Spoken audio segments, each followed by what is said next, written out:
వారి వ్యాపారాలు బాగుండాలి, వారి విద్యా సంస్థలు బాగుండాలి అనేటువంటి ప్రక్రియ ఒక పక్క,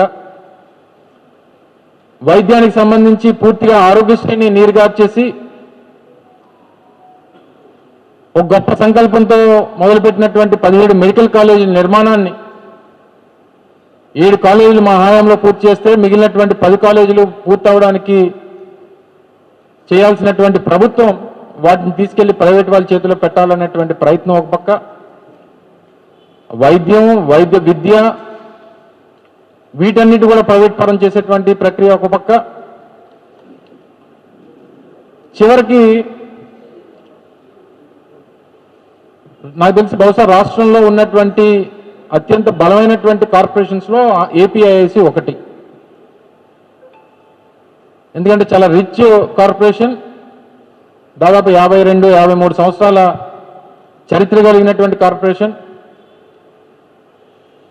ఉమ్మడి ఆంధ్రప్రదేశ్ రాష్ట్రం నుంచి రాష్ట్ర విభజన తర్వాత కానీ ఏపీఐసి ద్వారా పెద్ద పెద్ద ఇండస్ట్రియల్ పార్కుల్ని అభివృద్ధి చేసి అటు ఎంఎస్ఎంఈస్గా అనేక రంగాల్లో ఉన్నటువంటి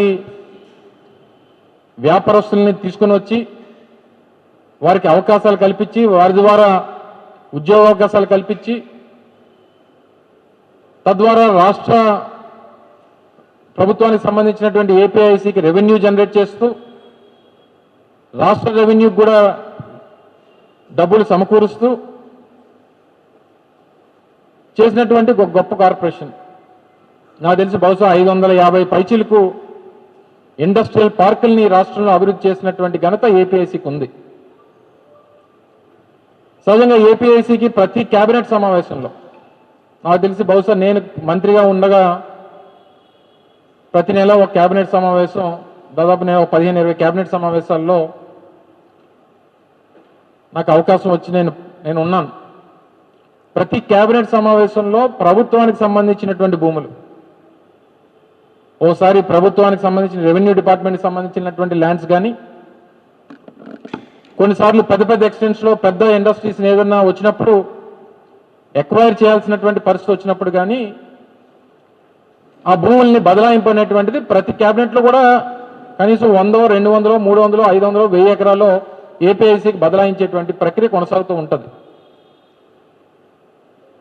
ఇది రెవెన్యూ డిపార్ట్మెంట్ నుంచి ఏపీఐసికి ఇచ్చేటువంటి ఓ ప్రక్రియ కొనసాగుతూ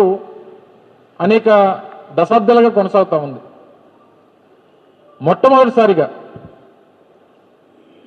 ఈ రాష్ట్ర ప్రభుత్వం ఏపీఐసి ద్వారా కాకుండా ఏపీఐసి ఇచ్చినటువంటి భూముల్ని ప్రైవేట్ వ్యక్తులకి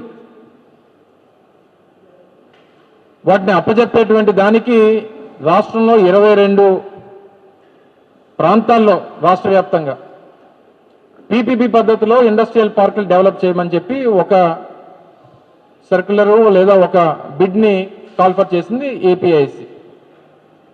నాకు తెలిసి ఇప్పటి వరకు అటువంటిది ఎప్పుడు కూడా చరిత్రలో లేదు. ఎందుకంటే సహజంగా భూమి కొనుగోలు చేసేటువంటి ప్రక్రియ ఉన్నప్పుడు వారికి ఏదైనా ఇబ్బంది వస్తే ఈ సమయంలో మనం భూమి కొనుగోలు చేయలేము, లేదా ఈ సమయంలో మనం అభివృద్ధి చేయలేము, మన దగ్గర డబ్బులు లేవు అని చెప్పని అనడానికి ప్రభుత్వం ఫ్రీగా రెవెన్యూ డిపార్ట్మెంట్ నుంచో లేదా ఇతర డిపార్ట్మెంట్స్ నుంచో వాటిని ఏపీఐసికి ఉచితంగా బదలాయింపు చేసినప్పుడు కేవలం వాటిని అభివృద్ధి చేసేటువంటి బాధ్యత మాత్రమే ఏపీఐసి తీసుకోవాల్సినటువంటి పరిస్థితి ఉన్నప్పుడు అది చేయకుండా ఎందుకు ప్రైవేట్ వ్యక్తుల చేతిలో పెట్టాలనేటువంటి ఒక నీచమైనటువంటి ఆలోచన ఎందుకు ఈ ప్రభుత్వానికి వచ్చింది? ప్లస్ అందులో కూడా ఏంటి,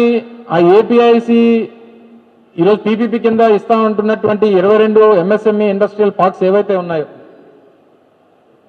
వాటిలో అసైన్ ల్యాండ్స్ అంటే అనేక మంది